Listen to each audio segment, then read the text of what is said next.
Buongiorno e benvenuti alla terza lezione del corso di programmazione PHP. Oggi vedremo più nel dettaglio il tipo di dato array e i cicli nel linguaggio PHP. Il tipo di dato array lo abbiamo già introdotto nella seconda lezione in maniera molto veloce.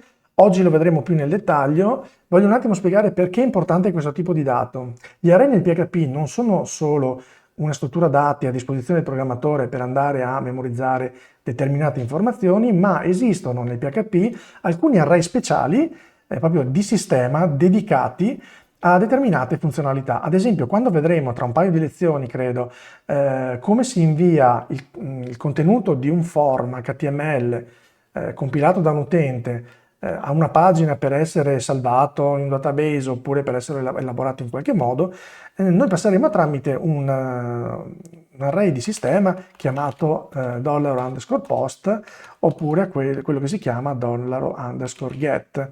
Sono due array di sistema che ci permettono di accedere a delle variabili inviate tramite i form, poi lo vedremo nel dettaglio. Analogamente, quando andremo a parlare invece di autenticazione di un utente all'interno di un sito, utilizzeremo invece un array che si chiama $session, che ci permetterà di memorizzare delle variabili in maniera persistente, quindi delle variabili che non vanno a perdersi da una pagina a quell'altra. Ecco, questa introduzione è solo per dirvi che gli array sono veramente importanti e quindi vanno capiti in maniera approfondita.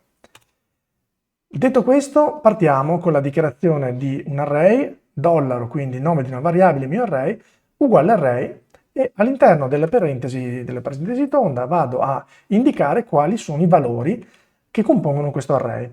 Quindi immaginiamo un array come una cassettiera che contiene diversi cassetti. Nel primo cassetto ci metto il primo valore, nel secondo il secondo, il terzo e avanti così. Questo è un tipo di sintassi per dichiarare un array. Una seconda sintassi esattamente identica è questa, 1, 2, 3, quindi senza la parola array, semplicemente utilizziamo delle parentesi quadre, otteniamo lo stesso identico risultato. Andiamo a stampare con la funzione printr che abbiamo già visto nella seconda lezione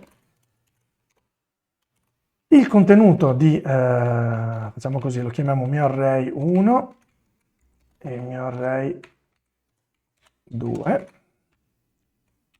ok, e andiamo a fare questi due print e vediamo che cosa succede. Carichiamo la pagina, ok, magari facciamo a capo, print.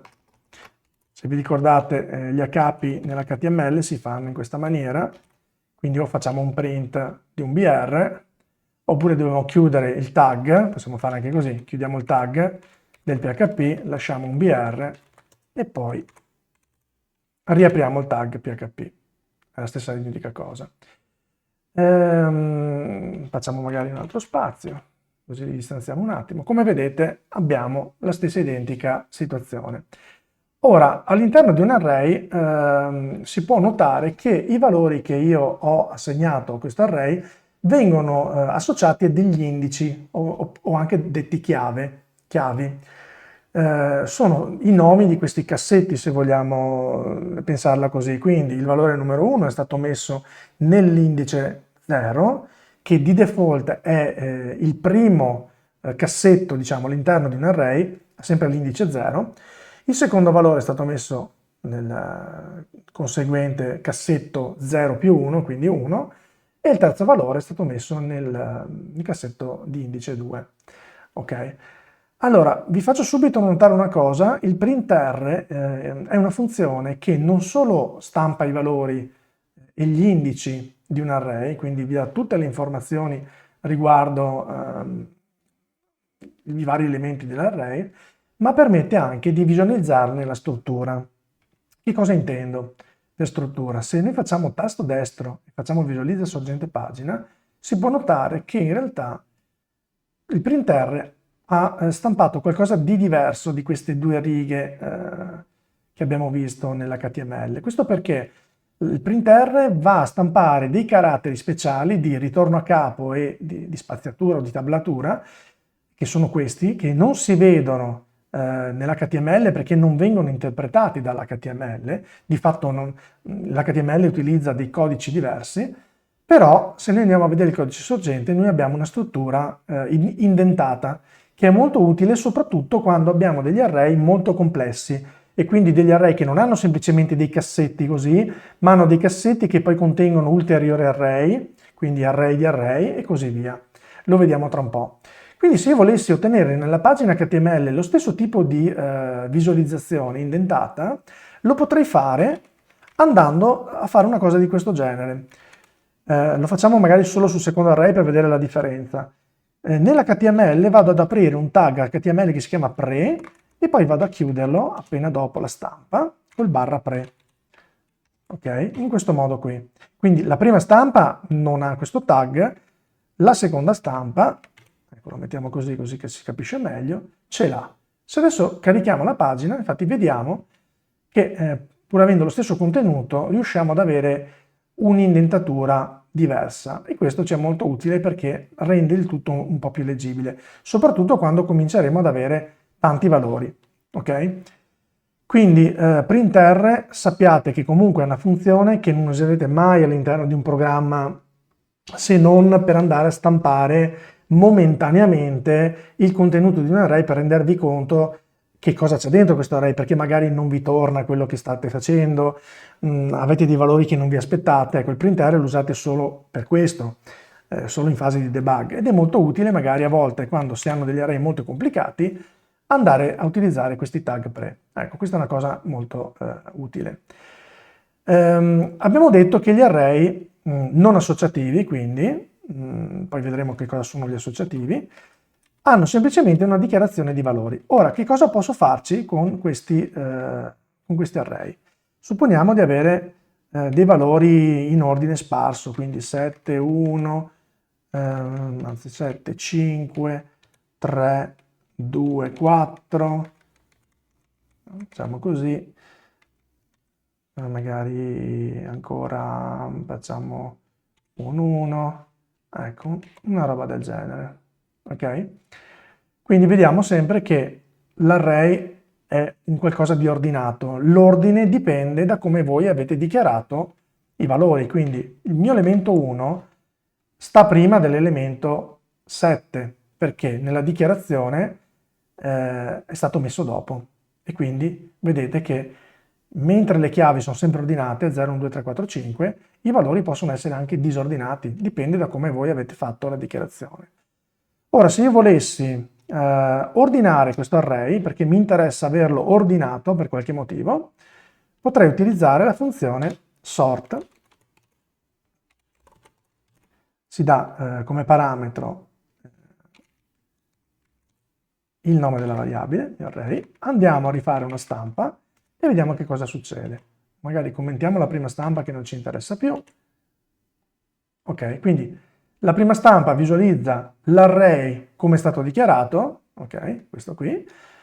Dopo il sort, che cosa è successo? Dopo il sort, vedete che i valori sono stati ordinati e quindi di conseguenza sono stati sono stati cambiati gli indici, ovvero l'indice, ad esempio 7, e il valore 7 che prima aveva l'indice 1, cioè stava nel cassetto di posizione 1, adesso sta nel cassetto di posizione 5. Quindi la funzione sort va a ordinare i valori e quindi in base a questo ordinamento vengono spostati di cassetto, vengono spostati di indice.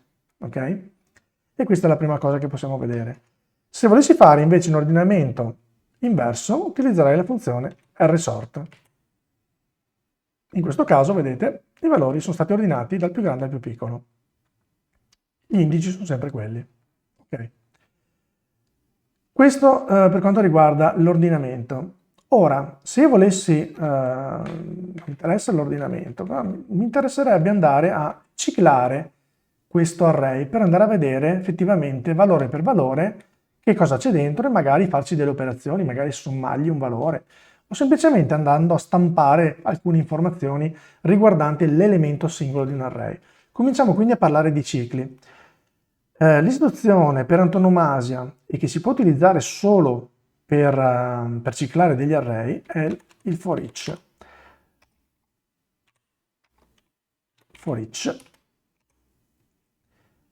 Nome della variabile, in array 2, ok, aperta parentesi, graffa, chiusa parentesi, graffa, e qui potrei fare print il valore è uguale, e poi potrei scrivere, qua dobbiamo mettere as valore, è valore. E poi gli metto anche una capo per ogni riga. Qui cosa sto facendo? Sto dicendo per ogni elemento dell'array che si chiama mio array 2, assegnami questo elemento alla variabile temporanea, ok, valore. Quindi il ciclo inizia, lui prende il primo elemento, lo assegna valore, viene stampata la stringa, il valore è, e prenderà quindi il primo elemento, 1, poi il ciclo torna in su, alla variabile valore viene associato il secondo valore, che quindi è 7, e viene eseguita questa istruzione, il valore è valore, che a questo punto prende il valore di 7, e così via.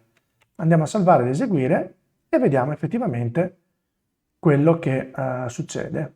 Quindi sono andato a ciclare tutti gli elementi di un array, però non utilizzando il printr, che fa semplicemente una stampa statica, ma andando a visualizzare ogni singolo valore. Qui ad esempio potrei mettere una condizione: se valore uguale a 3, ok, potrei stampare print ho trovato il valore 3, ad esempio. Ok, potrei fare una cosa del genere. Vediamo cosa succede. Ecco, il ciclo è partito dal primo elemento, è andato al secondo, al terzo, al quarto ho trovato il valore 3, e quindi all'interno di questo blocco si è eseguita questa istruzione di confronto, e il valore era uguale a 3 e ho fatto delle cose. Quindi in genere il for each serve per iterare un array e farci delle cose che possono essere delle modifiche all'array stesso, oppure altre considerazioni, insomma dipende sempre da quello che dovete fare. Però il for each vi permette di fare questo tipo di considerazione. Il for each ha un'altra, come dire, un altro modo di essere scritto, che è questo. Oltre a scrivere as valore, io posso anche scrivere chiave valore, in questo modo. Chiave uguale maggiore valore, che cosa vuol dire? Vuol dire che voglio sempre ciclare il mio array, ma questa volta voglio avere sia la chiave che il valore all'interno di due variabili. Una che chiamo appunto chiave, avrei potuto chiamarla key, avrei potuto chiamarla a, qualsiasi cosa, Questa non è una variabile semplicemente il cui nome lo andate a scegliere voi, e valore allo stesso modo, una variabile il cui nome ovviamente è arbitrario. Però con questo modo di scrivere avrete sia il valore di indice sia il valore. E quindi io qua potrei scrivere il valore di indice, di qua posso scrivere chiave, è uguale valore. Andiamo a cancellare questa seconda riga che non ci serve più. Andiamo a salvare, ricarichiamo la pagina e vedete che il ciclo è partito col primo valore di indice 0, abbiamo detto. Infatti il valore di indice 0 è 1, il valore di indice 1 è 7 e avanti così fino all'indice 5. Ok? Quindi vediamo che il for each ci permette di andare a ciclare in questo modo. Un altro modo per ciclare un array, facciamo magari così ci sta tutto, che quindi adesso andiamo a commentare perché non ci serve più. Ecco, questo è un tipo di commento, vedete che è cambiato il colore, il barra asterisco e asterisco barra racchiudono qualcosa che non verrà interpretato. Infatti se io eseguo, questa parte qui non viene più eseguita. Andiamo a fare un ciclo for. Andiamo quindi a vedere come si fa a ciclare un array utilizzando un altro costrutto, il costrutto for. Io scrivo una cosa del genere: for i, nome di variabile arbitraria, uguale a 0, condizione quindi di partenza, i minore o uguale 7, alla fine di ogni ciclo i me lo incrementi di 1. Apro la mia parentesi graffa e chiudo la parentesi graffa. E qui posso scrivere il codice da eseguire. Ok? Quindi il costrutto for non fa altro che fare una prima inizializzazione di questa variabile, solo la prima volta, la mette a 0, dopodiché se la variabile i, in questo caso la condizione è stata creata così, se la variabile i è minore o uguale a 7, abbiamo deciso noi questo valore, allora entra nel ciclo. Quando hai eseguito tutto il codice e ritorni all'inizio del ciclo, prima di tornarci, aumenti i di una unità e ovviamente rifai il controllo. Se i è ancora minore o uguale a 7, allora entri a eseguire di nuovo il codice, altrimenti termina e vai qui sotto. Quindi ad ogni iterazione di questo ciclo viene verificata la condizione di terminazione, che questa viene chiamata condizione di terminazione. O meglio, la condizione, sarebbe meglio dire, non di terminazione ma di continuazione, cioè continua a ciclare il ciclo for fino a quando i è minore o uguale a 7. Quando non è più minore o uguale a 7, quindi quando è 8, il ciclo finisce. Cosa andiamo a scrivere all'interno del codice? Possiamo scrivere ad esempio l'elemento di indice $i è uguale, e poi con il punto che abbiamo visto essere un elemento di concatenazione, un operatore di concatenazione di stringhe, andiamo a dirgli a questa stringa qua ci concateni che cosa? Io adesso voglio tirare fuori l'elemento di indice i di questo array e quindi vado a scrivere mio array 2, parentesi quadre, $i, parentesi chiusa. Quindi sto dicendo stampami l'indice a cui sei arrivato, quindi fondamentalmente $i, e poi mi scrivi il valore dell'array di indice i. Andiamo a salvare, eseguiamo, magari mettiamo una capo, ci attacchiamo anche un /br, altrimenti non capiamo nulla, e vediamo che effettivamente io sono partito da 0 e ho ciclato tutti gli 8 elementi, quindi da 0 a 7. Ok? Se qua avessi messo 8, che cosa sarebbe successo? Andiamo in esecuzione del programma, effettivamente è un errore, cioè il programma ha eseguito tutto fino all'indice 7, quindi non è che ho avuto un errore subito, l'ho avuto semplicemente quando lì è diventato 8. E in effetti mi sta dicendo che non è definita la chiave 8 nell'array, undefined array key 8.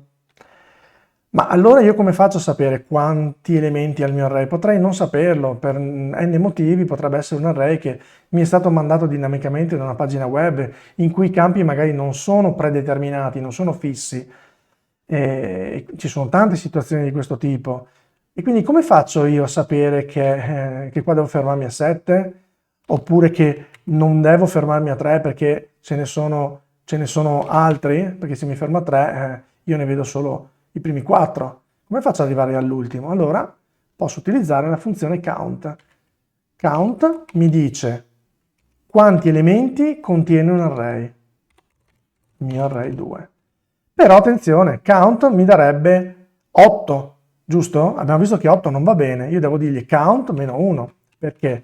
Perché gli indici partono da 0. Quindi un array che ha 8 elementi come questo, non deve andare da 0 a 8 come indice, ma deve andare da 0 a 7, ovvero da 0 a quanti elementi ci sono nell'array? 8 meno 1. In questo modo ottengo il risultato che ho voluto. Se ad esempio adesso aggiungessi 2 nuovi elementi, quindi 7 e 8, salvo, rieseguo e il programma è sempre valido. È arrivato a scandire dal primo elemento fino all'ultimo. Quindi abbiamo visto anche la funzione count, molto utile per quanto riguarda gli array, mi dà il numero di elementi contenuti in un array. Andiamo a vedere un altro modo per ciclare un array utilizzando la funzione while. While condizione, condizione vera, parentesi graffa e parentesi chiusa, e possiamo andare a fare la stessa cosa che abbiamo fatto di qua. Ora, qual è la condizione? Devo crearla, devo dichiarare una variabile i uguale a 0, questa volta lo faccio io a mano, e gli dico qual è la condizione che deve essere soddisfatta affinché tu esegua il ciclo. Quindi while entra, verifica la condizione e se è vera entra nel ciclo. Ok? Alla fine del ciclo ritorna su, riverifica la condizione, se è ancora vera rientrerà nel ciclo, appena è falsa termina. La condizione qual è? La condizione è sempre questa, che i sia minore o uguale a count di mio array 2 meno 1. Però questa volta, a differenza dell'istruzione for, che aveva già di default l'incremento della variabile i, io qua devo dirglielo a manina, devo dirgli alla fine del ciclo, ricordati di fare i più più. Questo è un errore classico che fanno i programmatori neofiti, si dimenticano quest'ultima istruzione. Se io commentassi questa istruzione qui, succederebbe che avrei un ciclo infinito. Perché? Perché la prima volta i vale 0, la condizione è 0 è minore o uguale di 8, o meglio di 7, ma in questo caso adesso ne abbiamo 9 elementi, quindi i è minore o uguale di 8? Sì, è 0 per forza, quindi mi stamperebbe questa stringa. Però poi non facendo l'incremento, lui confronterebbe sempre 0, è sempre minore o uguale di 8, e avanti così all'infinito. Se io non vado a incrementare questa variabile i non cambierà mai.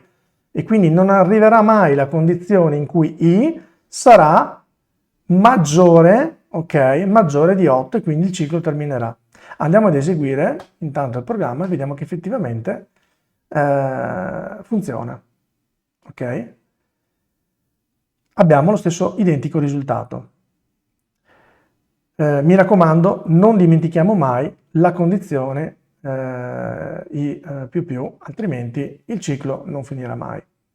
Anche qua, ovviamente, se io mi dimentico il meno 1, abbiamo lo stesso tipo di array. In questo caso, lui è ciclato fino a quando i è minore o uguale di 10, quindi minore sì, ma anche uguale a 10. Quando è entrato con l'indice 10 non l'ha trovato. Non l'ha trovato e dice non è definito.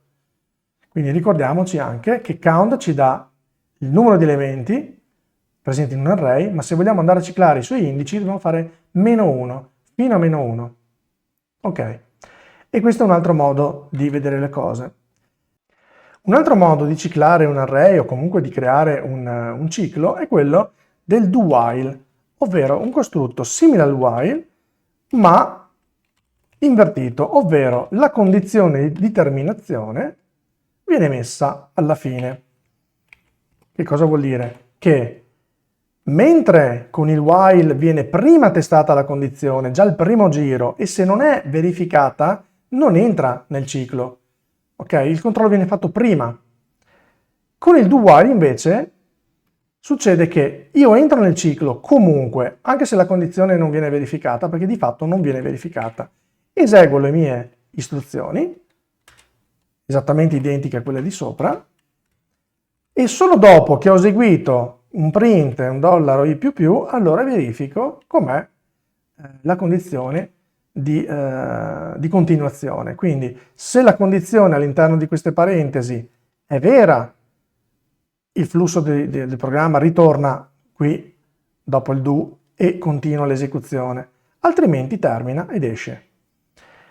Se andiamo ad eseguire questa, ecco, ovviamente mi sono dimenticato di inizializzare la variabile i a 0, questo vale sia per il while che il do while, ok? E abbiamo lo stesso identico risultato. Ora, non è molto usato il do while, devo dire la verità, io personalmente non lo utilizzo mai, ma la differenza è questa. Se vogliamo vedere proprio effettivamente la differenza, possiamo andare a dirgli subito che i uguale 10, ok? Che è l'indice che abbiamo detto non esiste, e andiamo sempre a mantenere la stessa condizione alla fine del while. Cosa succede? Che essendo che la condizione non viene verificata se non dopo il primo print, lui parte con i uguale a 10, tenta di accedere all'array di indice 10 che non esiste e infatti abbiamo un array. Abbiamo un errore perché dice che l'elemento di chiave 10 non esiste. Quindi bisogna sempre stare attenti al do while, insomma è un ciclo abbastanza particolare che io personalmente non utilizzo, però è giusto sapere che esiste e può essere utilizzato. Ora cancelliamo un po' di cose e torniamo all'esempio iniziale con il nostro array. Cominciamo a fare un esempio di un certo tipo. Allora, abbiamo il nostro array con 3 elementi. Abbiamo detto che gli elementi sono di indice 0, 1 e 2, ma io potrei, volendo, forzare l'indice del mio array iniziale, o meglio, l'indice iniziale del mio array, dicendo, guarda, l'1 non parte dall'indice 0, ma parte dall'indice 1. Quindi potrei fare una cosa del genere. Gli sto dicendo, l'elemento di indice 1 vale 1, il suo valore è 1. E poi gli altri non li specifico. Che cosa succede in questo caso? Vedete? Succede che il primo indice vale 1, ed è associato al primo elemento 1, e poi automaticamente gli indici sono andati avanti da soli. Quindi l'indice è diventato 2 e poi 3. Potrei fare la stessa cosa partendo da 4. Vedete? 4, 5, 6. Quindi in automatico, appena lui trova una dichiarazione di indice, gli indici successivi vengono incrementati. Cosa molto pericolosa. Io disconsiglio di utilizzare questa dichiarazione che, appunto, adesso possiamo dirlo, è di un array associativo. L'array associativo quindi è un array in cui dichiaro non solo il valore ma anche la chiave, ok?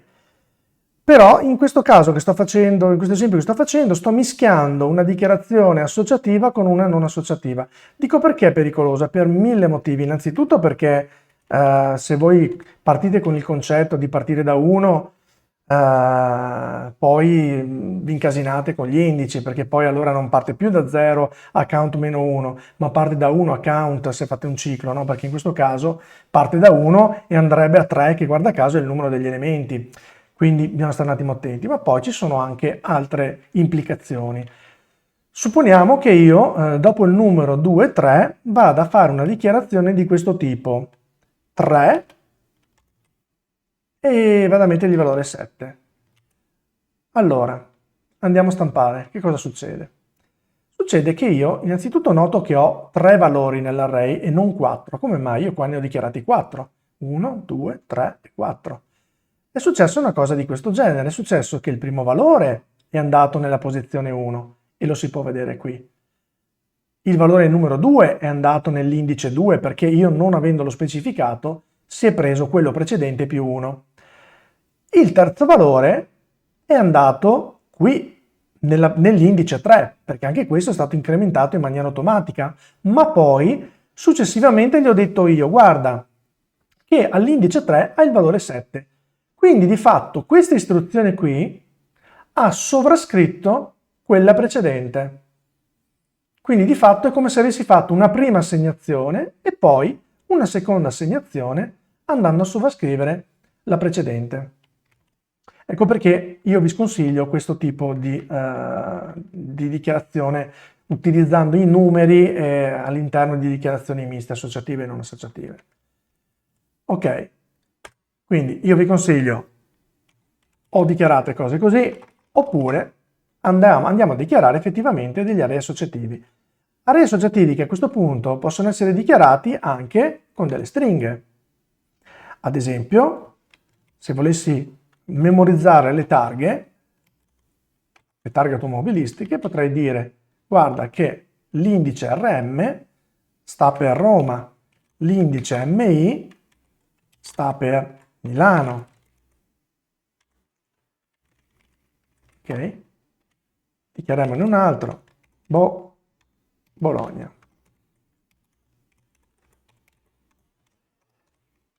E abbiamo creato un array con 3 elementi. Magari è un po' più piccolino. Vedete che in questo caso, andando a fare un print R, io al posto degli indici numerici ho degli indici che sono di tipo stringa. e abbiamo i famosi array associativi.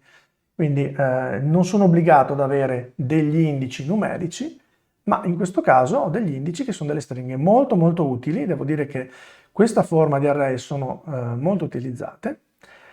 E chiaramente posso sempre avere situazioni miste, Io posso fare anche una cosa del genere, attenzione, 3 Pisa, ok? In questo caso il 3 non mi va a sovrascrivere l'elemento 3 perché di fatto l'elemento 3 non esiste. Il mio terzo elemento ha un indice che si chiama BO e quindi è diverso da 3. Ecco, questa è una differenza sostanziale. Quindi abbiamo una chiave e abbiamo un valore. Andiamo a fare un altro esempio vedendo effettivamente dei casi un po' più complicati. Innanzitutto, ve l'ho detto all'inizio, ma lo possiamo vedere anche qui, io posso dichiarare un array con anche tipi diversi. Posso dichiarare un intero, ma anche insieme una stringa, un booleano, ok?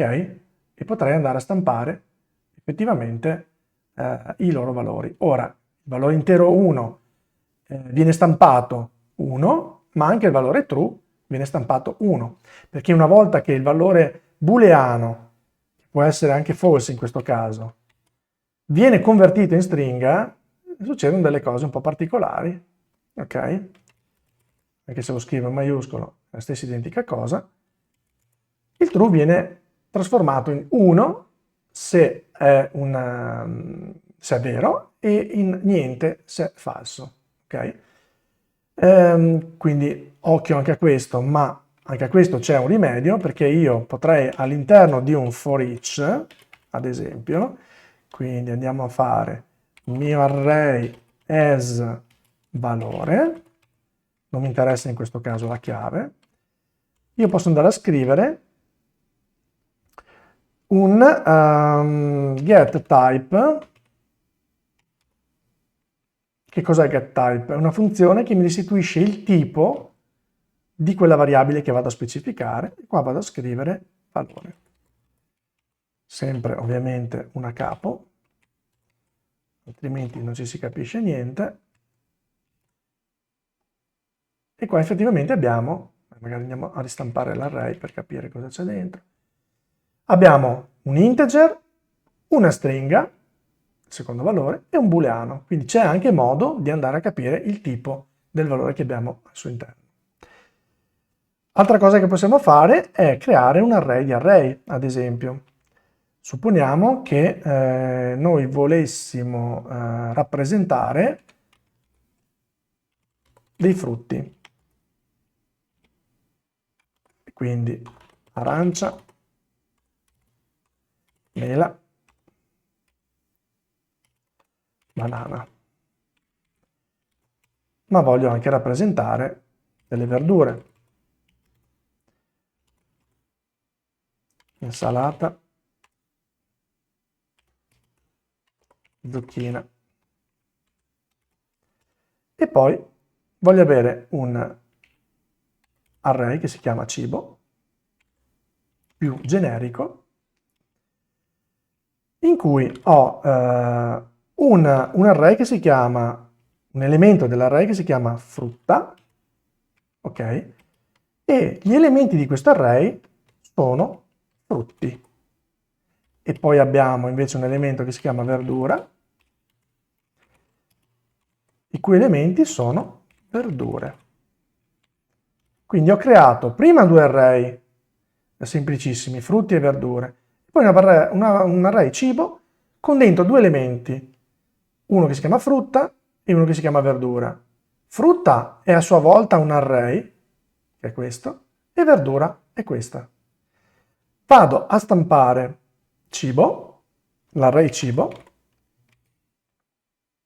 Effettivamente qui il printr mostra tutta la sua potenza con l'indentazione, perché in questo caso vedo sul primo livello, quindi con l'indentazione di un certo tipo, due array, due oggetti. Quindi l'array principale contiene altri due array, uno che si chiama frutta e uno che si chiama verdura.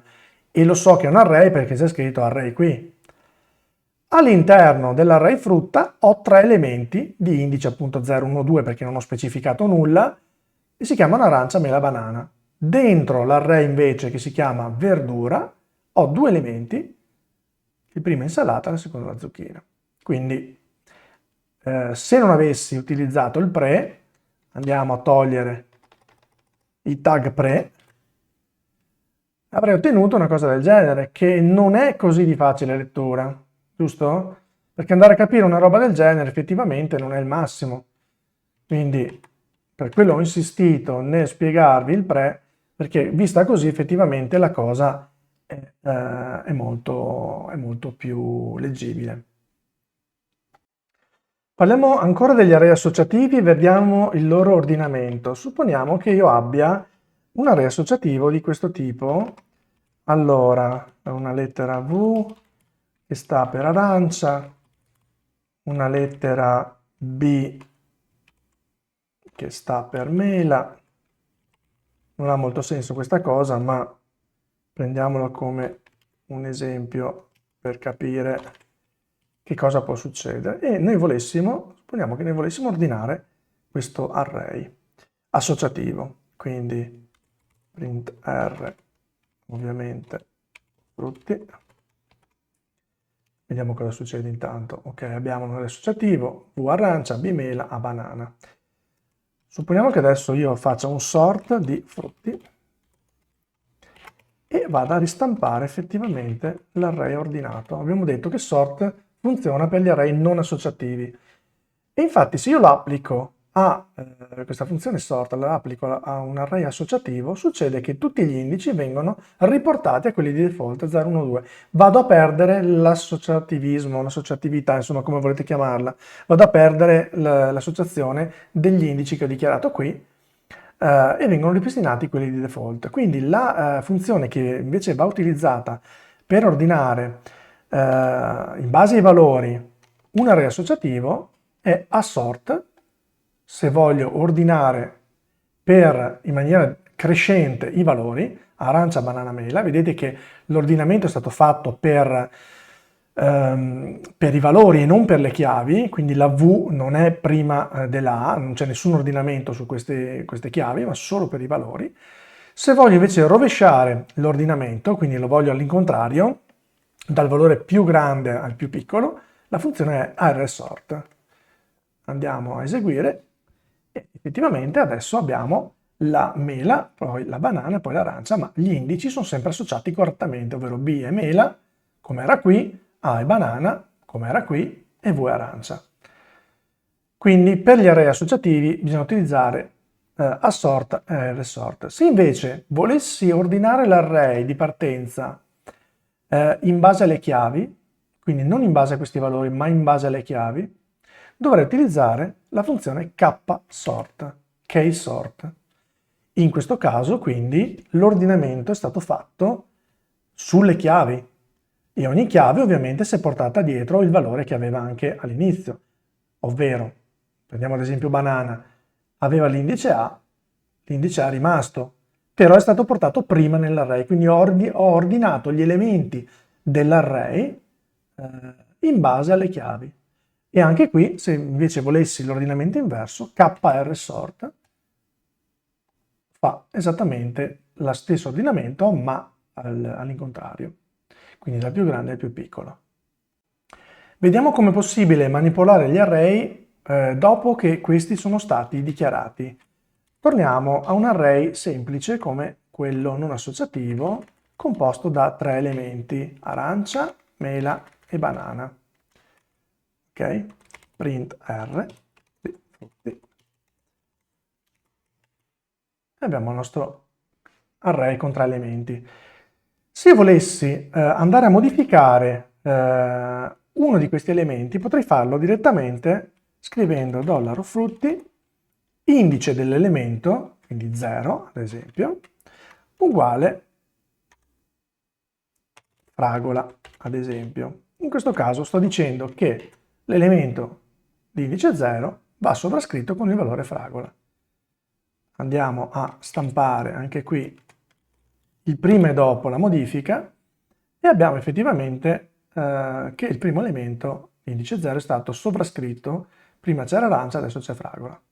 Quindi andiamo direttamente a scrivere il nome della variabile, parentesi quadre, il nome dell'indice, e possiamo andare a manipolare i singoli elementi. Posso scrivere 1 e in questo caso fragola andrà sul secondo elemento e avanti così. Vediamo invece com'è possibile aggiungere elementi all'array. Uno dei modi per aggiungere gli elementi è scrivere frutti aperta e chiusa quadra uguale fragola. In questo modo sto dicendo aggiungi un elemento alla fine dell'array. Infatti quello che succede è che dopo l'aggiunta dell'elemento l'array non ha più 3 elementi ma ne ha 4 e l'ultimo è proprio fragola. Un altro modo per fare questa cosa è utilizzare la funzione array push. Il primo elemento, il primo parametro è il nome dell'array a cui io voglio aggiungere degli elementi e poi posso, separati da virgola, specificare uno o più valori. Quindi fragola, ma anche lampone. Ok? Quindi sto dicendo aggiungi alla fine di questo array due nuovi elementi che si chiamano fragola e lampone. E ecco qui il nostro array composto da 5 elementi. Se invece volessi andare a estrarre un elemento dall'array, potrei farlo in diversi modi. Uno è questo. Allora, frutto uguale array pop frutti. Andiamo sempre a stampare la variabile frutti e andiamo a vedere che cosa è successo. Punto e virgola. Ok, quindi siamo partiti con 3 elementi, ne abbiamo aggiunti 2, l'ultimo era lampone. A questo punto gli ho detto array pop. Pop non fa altro che prendere l'ultimo valore, toglierlo dall'array, infatti vediamo che poi non c'è più, il lampone non esiste più nell'array, ma inoltre ho assegnato questo elemento estratto alla variabile frutto. Infatti io potrei scrivere il frutto estratto è frutto. Quindi andiamo a vedere che effettivamente mi ha estratto lampone che era l'ultimo elemento dell'array. Se invece volessi estrarre gli elementi dalla testa dell'array, potrei fare una cosa del genere. Allora, andiamo a scrivere frutto estratto uguale array, questa volta shift, di frutti. Il frutto estratto è frutto estratto. Vediamo cosa succede. Succede che questa volta l'elemento che non c'è più è arancia. Arancia era qui e non c'è più. Al suo posto c'è mela. Quindi è stato tutto shiftato di un indice, effettivamente, perché arancia non c'è più. E il frutto estratto è l'arancia. Quindi come array pop andava a estrarre l'ultimo elemento e andava a restituire questo elemento, array shift lo fa partendo dall'inizio. Però in questo caso chiaramente gli indici vengono cambiati, perché array pop prendeva sempre l'ultimo, array shift prende il primo, e quindi prendendo il primo, togliendo il primo, gli indici vengono cambiati. In questo caso la mela che aveva indice 1 è passato in indice 0. Questo è fondamentale. Analogamente potrei invece inserire degli elementi in testa all'array utilizzando la funzione array unshift, dicendo ok, qual è l'array a cui voglio aggiungere elementi, frutti, e qui potrei dire mirtilli e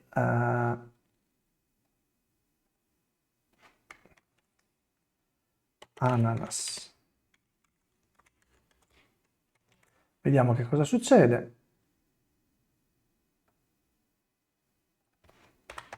Questa è una funzione che non restituisce nulla, quindi bisogna chiamarla senza l'assegnazione.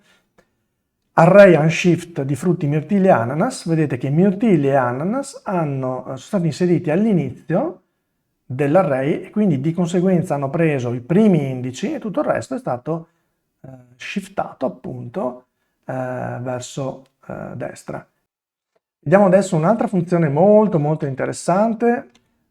Supponiamo di avere due array, scusate.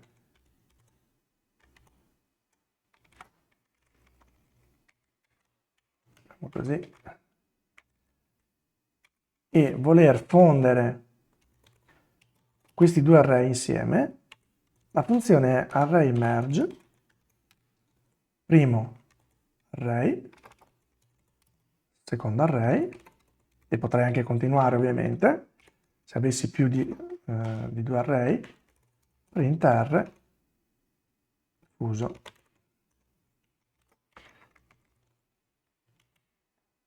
Allora, che cosa è successo? È successo che il primo array, arancia, mela, banana, effettivamente era un array semplice, quindi gli indici sono partiti da 0.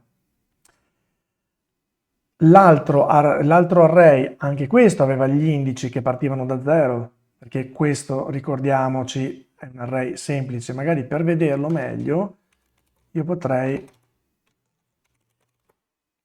stamparli anche questi e così ci togliamo il dubbio. Numeri.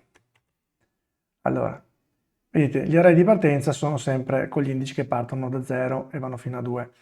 Però, andando a fonderli, succede che viene preso prima il primo array, che mantiene quindi gli indici, frutti, 0, 1, 2, quindi la frutta rimane sempre con gli indici che c'erano prima, mentre l'array secondo che è stato specificato nella funzione viene accodato, i valori vengono accodati all'array, quindi prendono l'indice che prendono. In questo caso il primo indice libero era il 3 e quindi 3, 4, 5.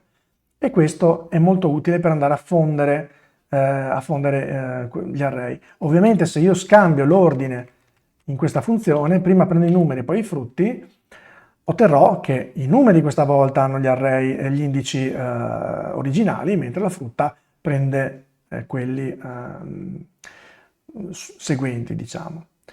Chiaramente io potrei avere anche un array associativo di questo tipo, quindi uno è un array normalissimo, l'altro invece è un array associativo, quindi con dei valori lettera in questo caso, degli indici lettera. E in questo caso l'array merge mischia, diciamo, queste due tipologie di indice. Ho sia gli indici di tipo lettera, che sono quelle dei numeri, A, B, C quindi vengono mantenute esattamente uguali perché non si sovrappongono, e 0, 1, 2 sono quelli numerici dell'array dei frutti. In questo caso non c'è sovrapposizione. Se invece avessi avuto una situazione di questo genere in cui entrambi gli array avessero avuto un elemento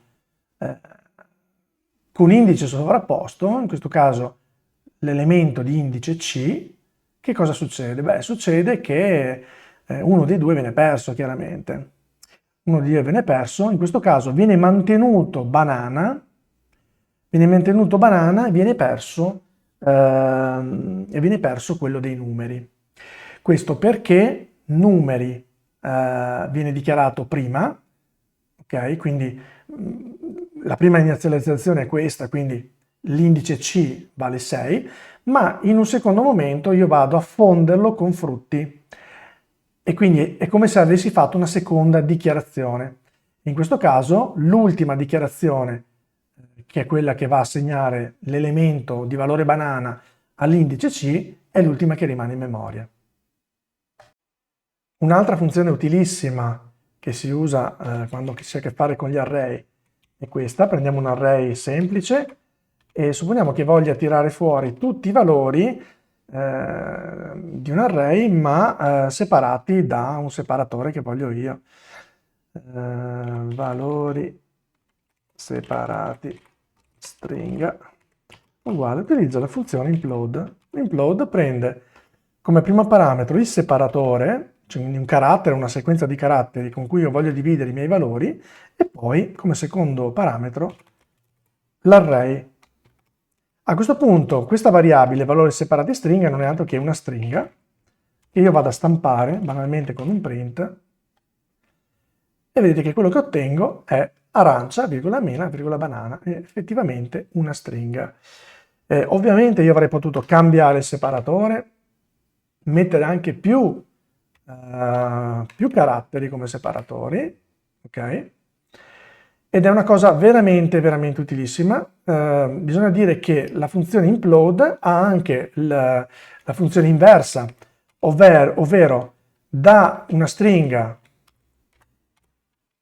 prendiamo così, separata da virgole, io posso ricostruire un array, e quindi io posso dire frutti 2 uguale, questa volta explode. Che separatore ho? La virgola, e gli do la stringa che ho ottenuto. In questo modo vado a ricostruire l'array, quindi la funzione inversa, da una stringa così, con valori semplicemente separati da un separatore, vado a creare un array, e andiamo a vedere se è vero, frutti 2, ecco qua. Ho ricostruito l'array partendo da una stringa. Ovviamente, vabbè, qua avrei dovuto mettere un a capo, perché se no non si capisce questo array, ecco, fa parte di questa struttura. Quindi implode e explode sono funzioni inverse. Una costruisce una stringa, la prima partendo da un array, la seconda costruisce un array partendo da una stringa. Ultimissime due funzioni, isArray. Allora, se isArray di frutti 2 print è un array. Che cosa fa questa funzione? Magari andiamo a fare degli spazi. Allora, isArray va a verificare se la variabile frutti2 è un array oppure no. Se questa condizione è vera, stampa è un array. Altrimenti, print non è un array. Ok. Andiamo ad eseguire e vediamo che effettivamente è un array. Ma se io dessi in pasto a questa funzione questa valori separati stringa, che abbiamo visto essere invece una stringa, ok, otterrei che non è un array. Quindi isArray è utilissimo per andare a capire se è un array. Un'altra funzione ovviamente utile è la funzione empty. Empty l'abbiamo già vista sulle stringhe, ma funziona su tutti i tipi di dato e anche ovviamente sugli array. Empty va a dire se un array è vuoto oppure non è un array, non è vuoto semplicemente. Okay. Non è vuoto, ok. Se io invece avessi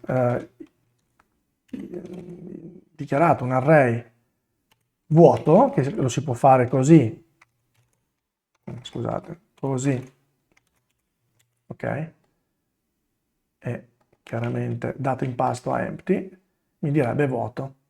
Un array vuoto si può anche dichiarare in questa maniera, quindi aperte e chiuse le parentesi quadre, ed è sempre questo il risultato che otteniamo. Ultimissima funzione, la funzione array che exists. Allora, gli array hanno veramente tantissime funzioni, io non ve le elencherò tutte, ma questa veramente vale la pena di vederla come ultima. Supponiamo che io abbia un array associativo a m qualsiasi e b, e voglia verificare se esiste la chiave di tipo m. Quindi, se esiste la chiave m nell'array frutti, allora io voglio voglio fare determinate cose. La funzione si scrive così, la condizione è questa: se esiste la chiave M all'interno di frutti, allora stampa esiste la chiave M. Vediamo se la trova. Ok, esiste la chiave M. Se avessi invece cercato la chiave W,